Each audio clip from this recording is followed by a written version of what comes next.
all means. I think we should have a good time. Absolutely. Come here. Awesome. So I just want to start and like thank you guys for giving me some time to do this interview because I'm just trying to complete my degree. And I'm actually so glad I got to do this about something that like I have interest in. Yeah. So Trample Gaming, I was looking into it a little bit, and you guys have been around since like 2019. Is that right? Mm-hmm. Awesome. Yeah, that's correct. What made you guys start it? Like, were you guys streamers to start and then decided to build it into an organization? Yeah, so couple different reasons, right? And G, I'll let you take a crack at this too, because honestly, I don't think we would have done this had it not been for your intervention and saying like, hey, we're doing this, right? So I came from a little bit of a competitive background in gaming.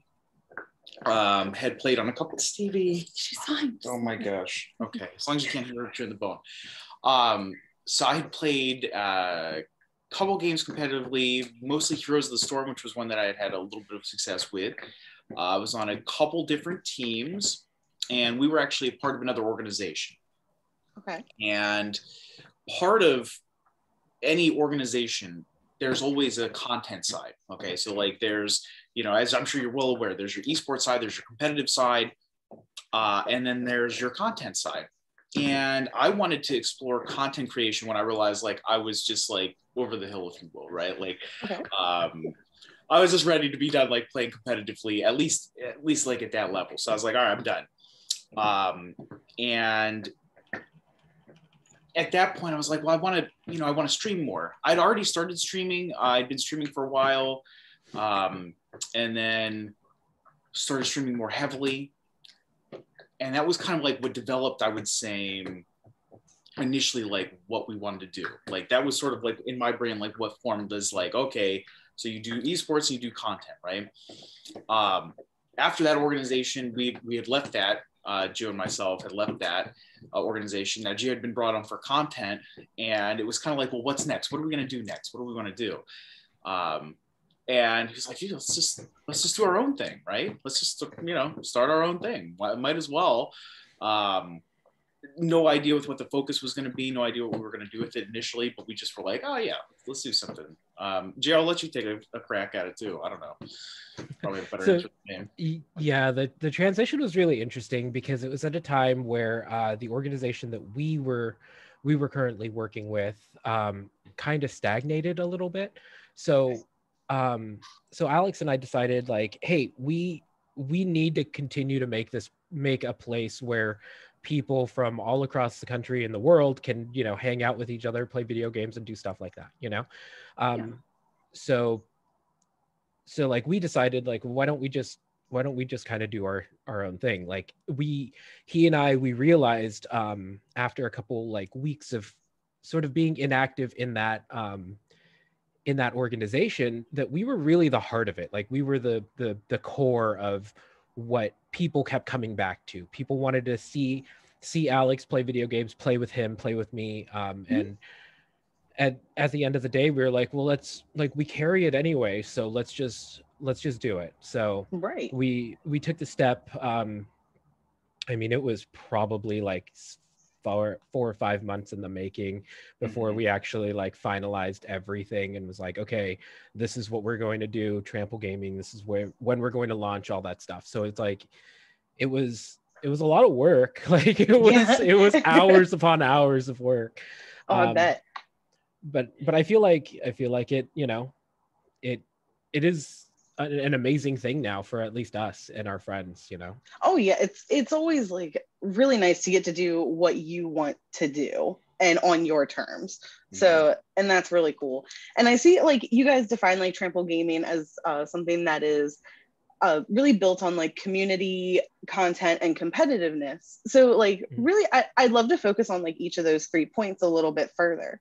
So when it comes to community, you guys have done like a ton of stuff, like streamathons. You guys have done like the holiday like events. Yeah. What are some of your guys' favorite events that you put on? Well, I think me personally, I'll just say I think my favorite thing that we did was a one-off charity stream for Australia last year or year and a half ago at this point. When the Australia event, that was fun.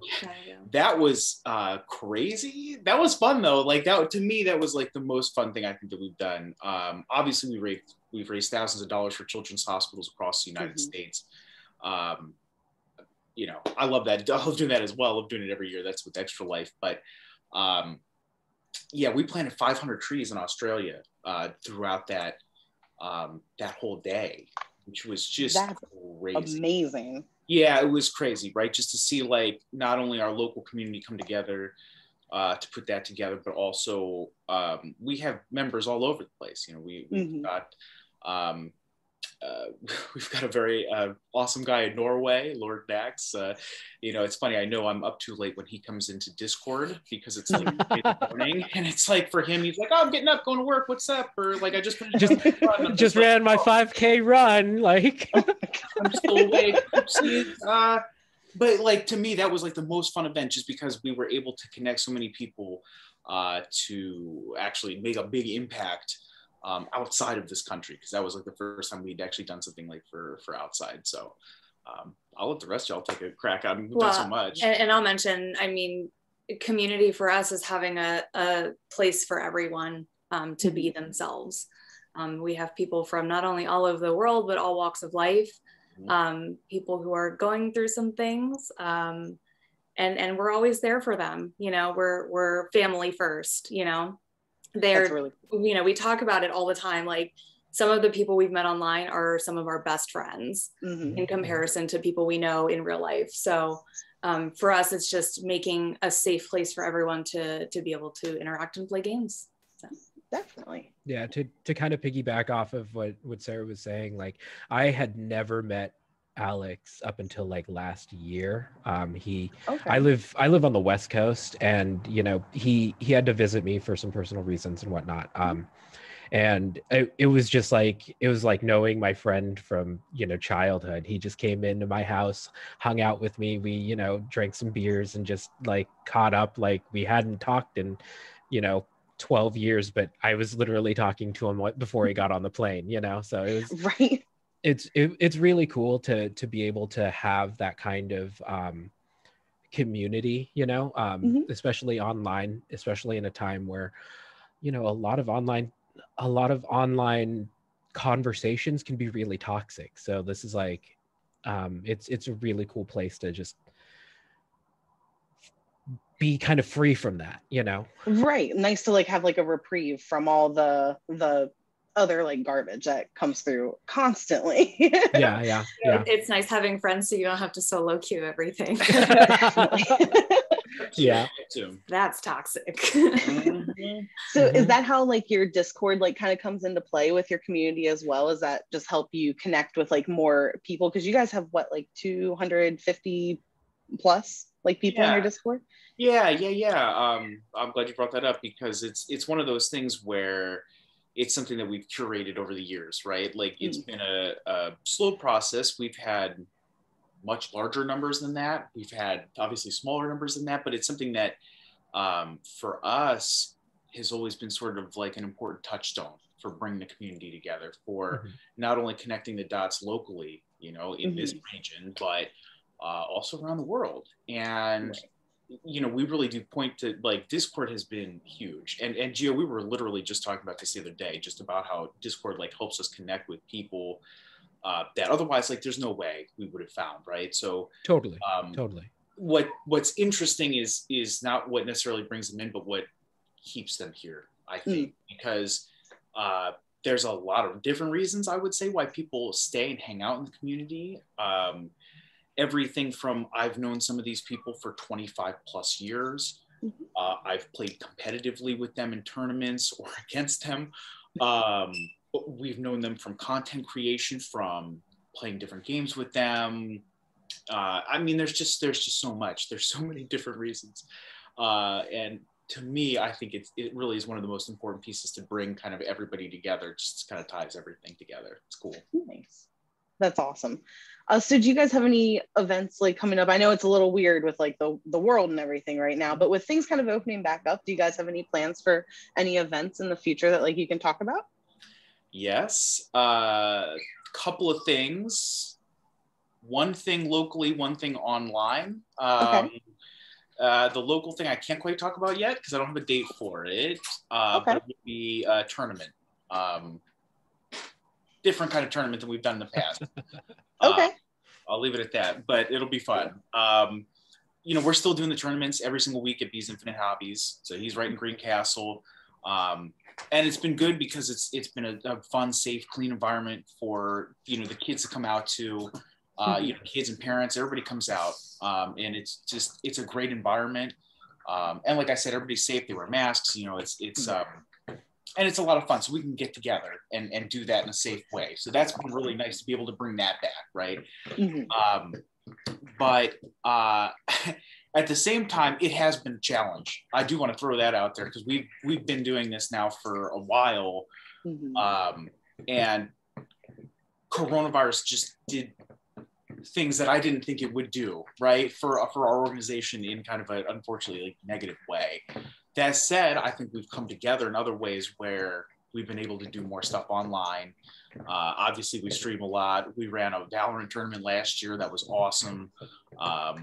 So I think there's a couple things that we'd like to do and maybe expand upon, as well as our community game nights, which are insane. Community game nights are just sort of, next one will be in May, actually. That one, that is the online event we'll talk about. So I don't know what game we're playing quite yet, but what was the last month we did Prominence Poker, which was, you know, silly Steam free poker game, right? But I was shocked. I mean, how many people we had came out? I couldn't even believe it. We've done Rocket League. Oh my gosh, what else? I'm blanking. Halo. We did Among Us. Among Us. Yeah. Yeah. I mean, we've done all sorts of different silly community game nights, you know, and again, we try to keep it open so that it's not like anybody can do it, right? Anybody can download the game because they're free games or they're super cheap on Steam or something.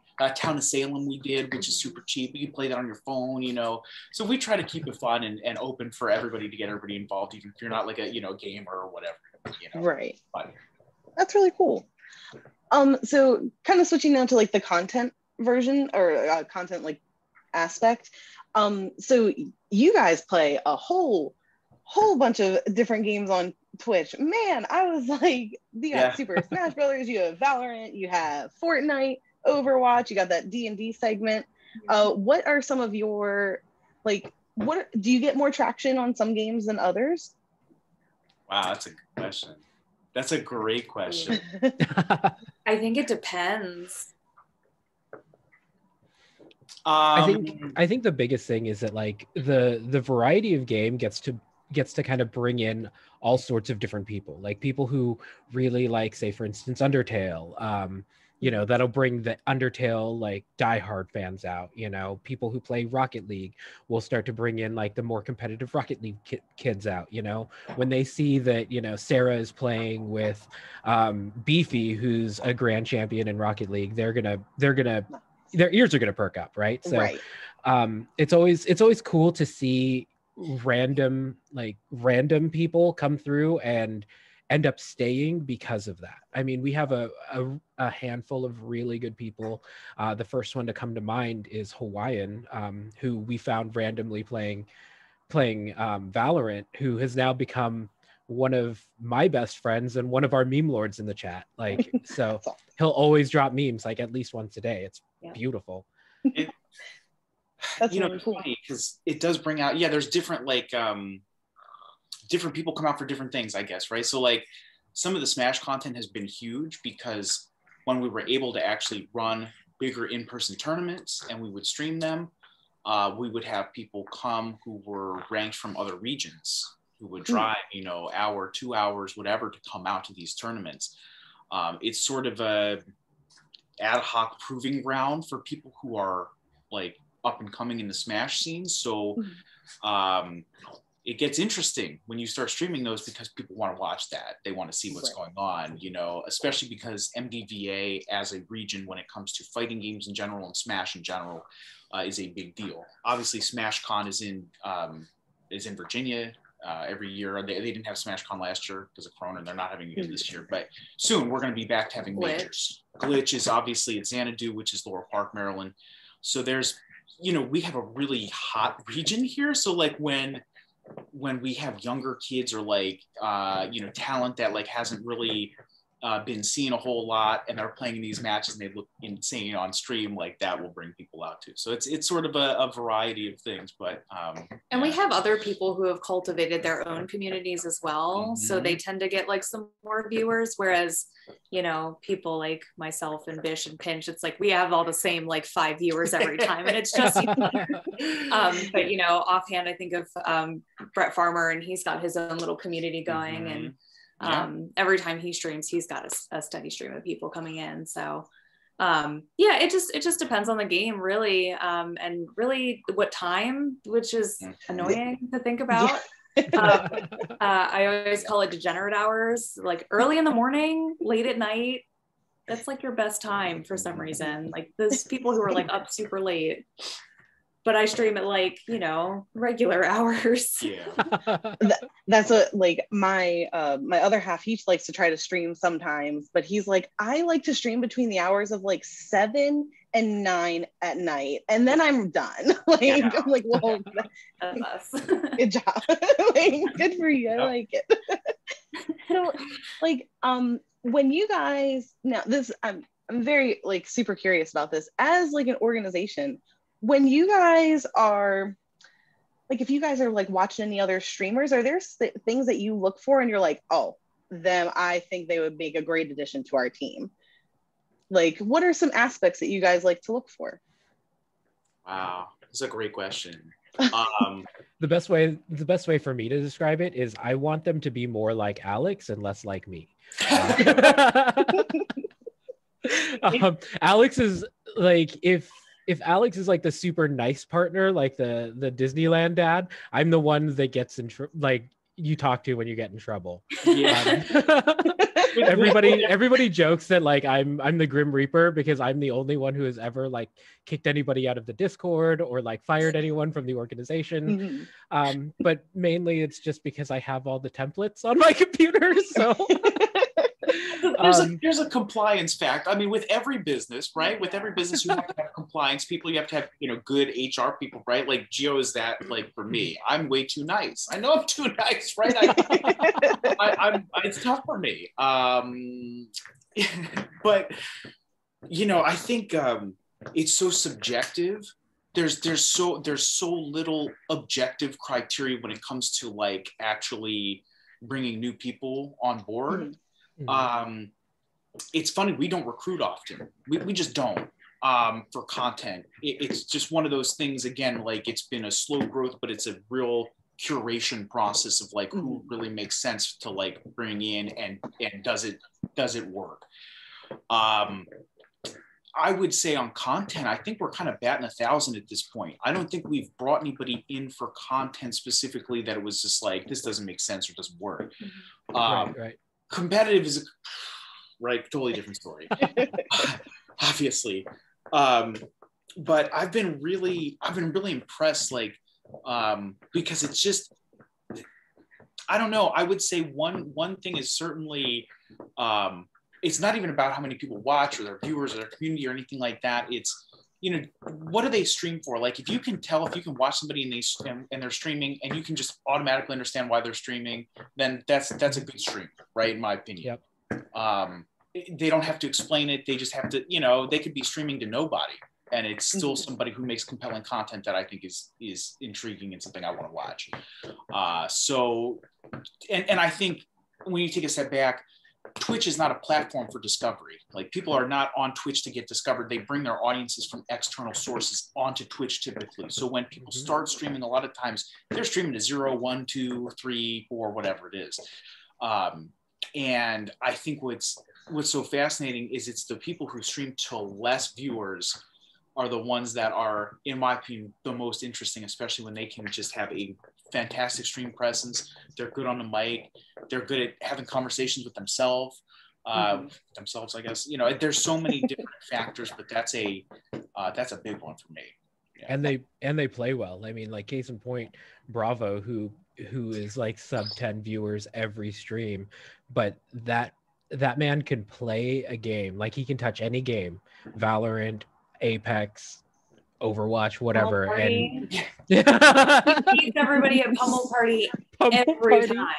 I don't know how. It's an RNG board game. How does this man win every time? I don't get it. I don't need it. You know, Among Us, yeah, everything. And he can talk to himself, and he can talk to his chat while he's being, you know, top tier in whatever game he's playing. And that to me is the most incredible part about being a content creator and finding those really talented creators. Nice.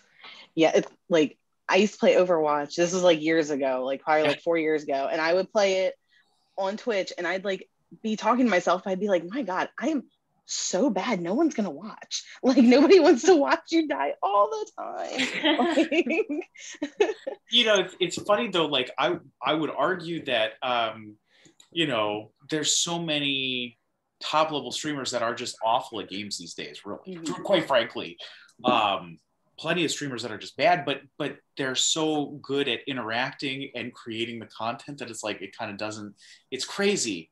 That's not my experience, right? And that's like, you know, obviously not, you know, that's not my experience, right? But I think that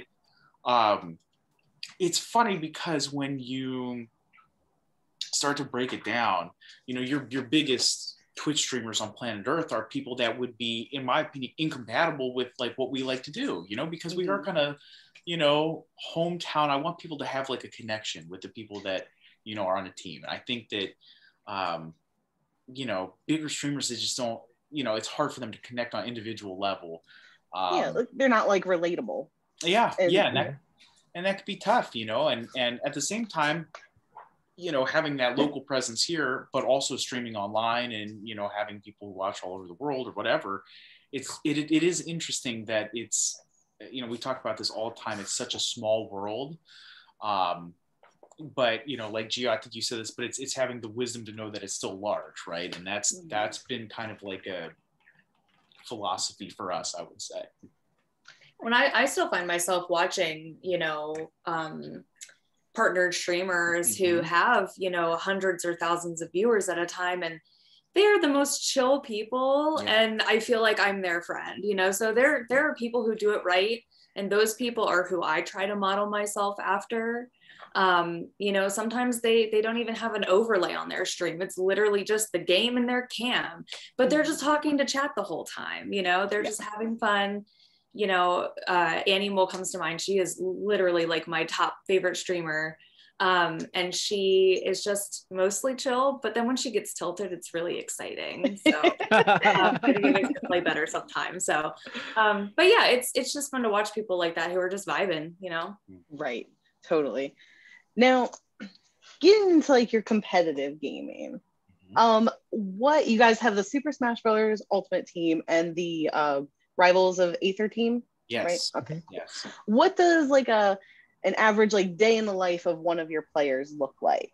That's a good question. So most of them are younger. It's hard because some are in college or early, like young adult, right? And you know, working. So I guess, you know, average day is most of them, you know, going to school or working, you know, during the day, and then just a lot of grinding, both Wi-Fi for Smash and Rivals, like actually playing in online tournaments. We have a couple guys who play Rivals online. We'll do tournaments, and then we'll do tournaments in person when we have our Smash tournaments on Fridays. So it's been kind of this thing where we've basically our main tournament organizer, Domo, started playing Rivals, and he was like, this game is great, you should pick it up. And I was like, okay, cool. And I picked it up and I fell in love with it. And I was like, gosh, we got to start doing more with this, right? This is just so much fun. We have to do this.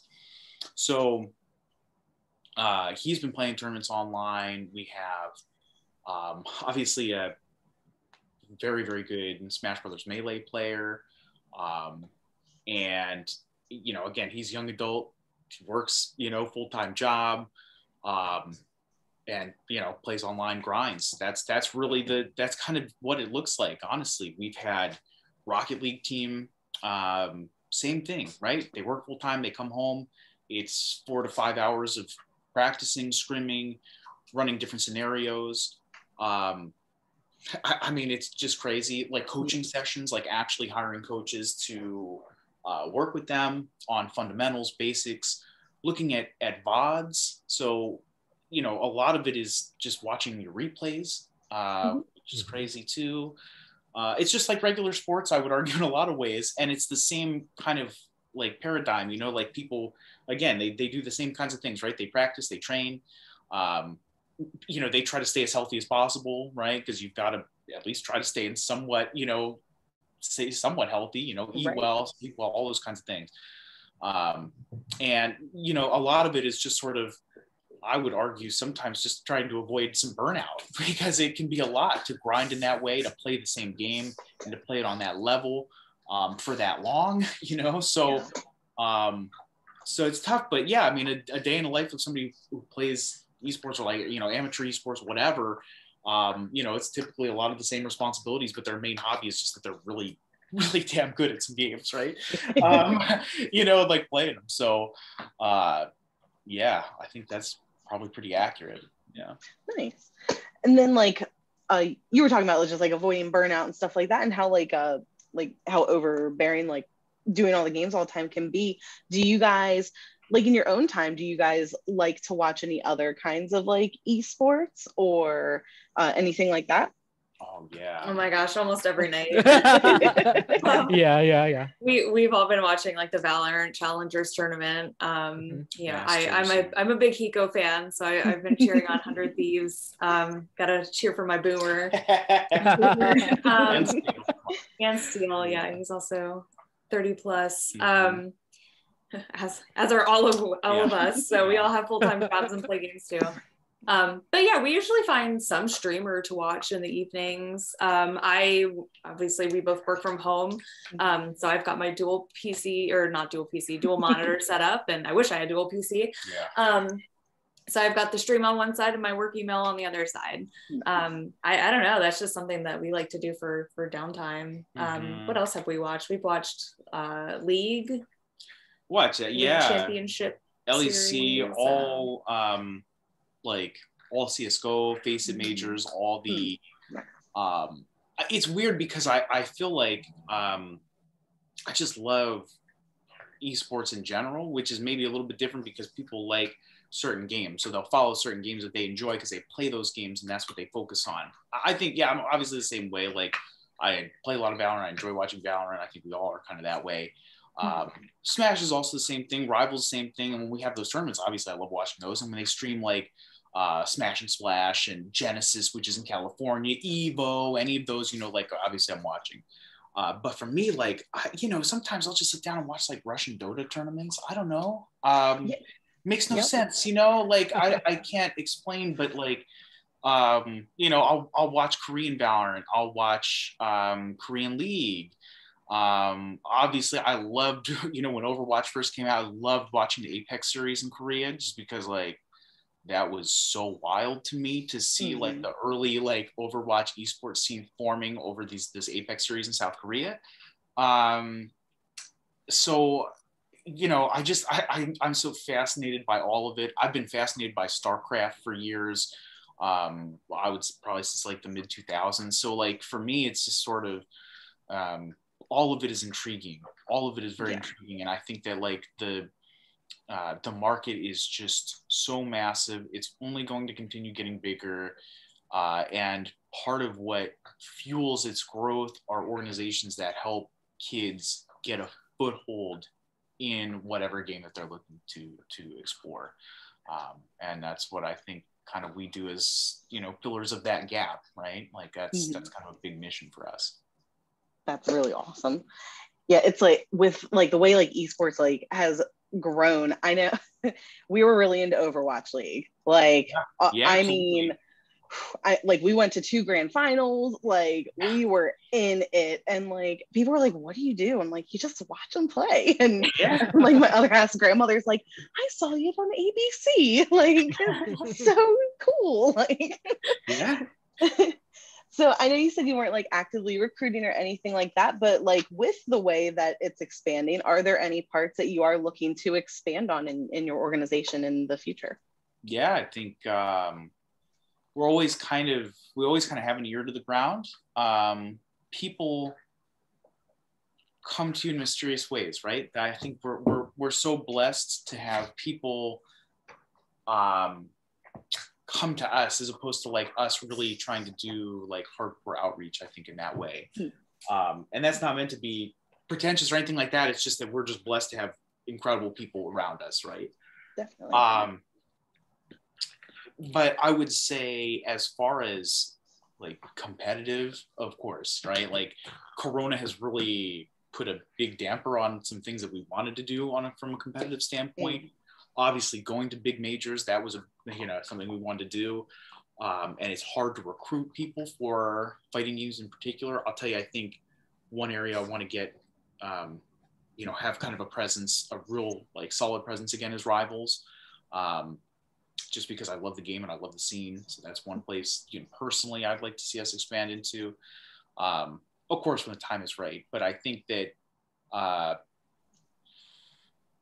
it's so hard. I don't know, because I feel like for me, I just sort of sit back and I let it happen, right? Whereas like, like Sarah and Gio and everybody else, it's like it's a more active process, so I just sort of I'm blessed to be able to just like sit back and just like absorb things, as opposed to like having to be that aggressive and outreachy about it. So I don't know. I mean, what do you guys want to do this year? I mean, I have an idea as to what you guys want to do.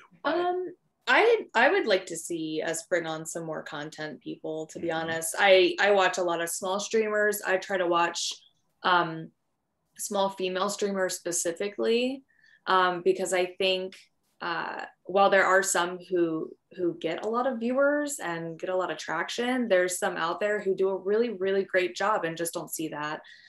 So I always try to, at least lurk and give a view here and there. And I found a couple recently that I think would not only, check off some check boxes for us, as a community, but just to have some new people come out. I've been getting into Apex a lot more lately. I'm sorry, Pinch, I've abandoned him playing Valorant. I grinded Valorant for a year and I'm like just a little burned out. So I've just recently started playing Apex and I love it. But I've been watching a lot of streamers play that too. So there's one in particular I have in mind that I do want to talk with you guys about later. So yeah, I think that'd be fun. I'd like to see us bring on more women. Honestly, I feel a little outnumbered. It's me and Paradoxus, and that's kind of it. So yeah, that's awesome. Yeah. How about you, Gio? Was there anything you wanted to add? I mean, Sarah hit the mark, like, exactly. I've been thinking the same thing. Like, we need I'd like to see more content creators come on. Obviously more competitive people. I'd like to get Beefy and Winter their third in Rocket League, just because they play trios and they only duo queue, which is really weird. I love those guys. They're amazing. And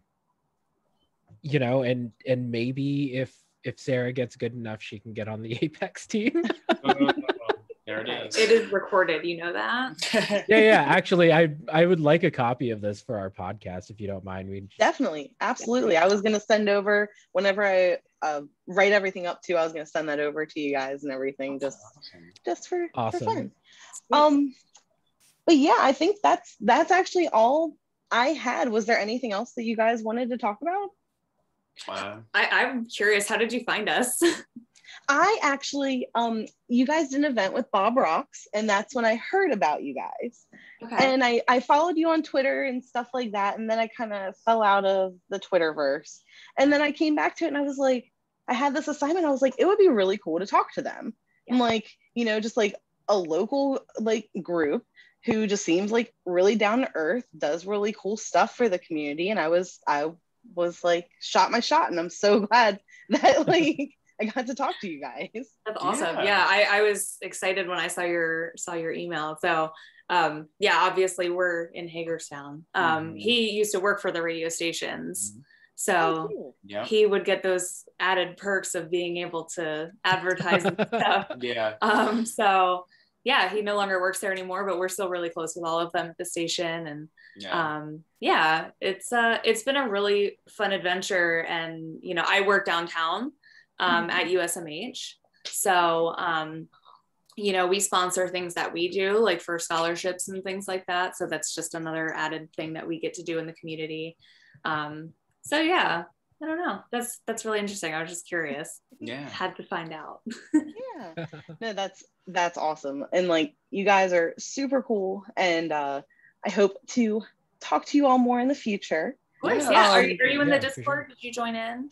I haven't yet. I am like Discord illiterate. Like I have I was joined there Discord too. once and I'm like, I don't know what's going on. I'm like, it Your best bet intimidates is just me. to mute everything and then take it like one step at a time. That's what I had to do. Oh my God. Yeah. But yeah, I am going to join the Discord. And then yeah, actually, I was also going to try to get you guys a little gift together as well. We actually do custom mechanical keyboards and custom keycaps. Oh wow. So Cool. I've been looking we for have one. been 3D printing keycaps, and we are going to make some Twitch ones. And I was going to go ahead and give you guys some as a freebie, So like a little giveaway. cool. Oh my God. That's awesome. We're gonna have to talk because I've been in the market for a new keyboard and I want a custom one. So I'll send you our Instagram. awesome. For sure. Oh, that's so exciting. Yeah. Oh, so perfect. And obviously, you know, feel free to come out to Bees Infinite Hobbies like literally any week, right? We're always just right up the street. It's what is it, 1137 Molly Pitcher Highway. I should have it memorized. Oh, cool. Not 1137. I don't remember It's something what it like is. that. It's something like it's right that. off of exit 3. It's the old Pittman's building. If you know, like, Okay. it's literally the old Pittman's building. Okay. We're there literally every Friday playing, you know, Smash Rivals. So You can bring the kids. Yeah, Everybody. That's awesome. There's lots Yeah. of people there. 2 out of 3 of my kids are gamers so far. Okay. So Oh, yeah. like they Doing it right then. Yeah. Exactly. But we keep it family has- friendly, you know. Yeah, we try to. That's awesome. Well, it has been so nice talking to you guys, and I will send everything over for you, and I'll have it all. I'll probably send it tomorrow because I gotta hit the grind tonight and write everything up. No worries. That's fine. Awesome. This is awesome. Thank you. Yeah. Oh, you're Yeah, so thanks. welcome. Thank you all so much, and have a good rest of your weekend. You too. Yeah, you Thanks. too. Talk to you Bye. soon. Bye. Bye-bye.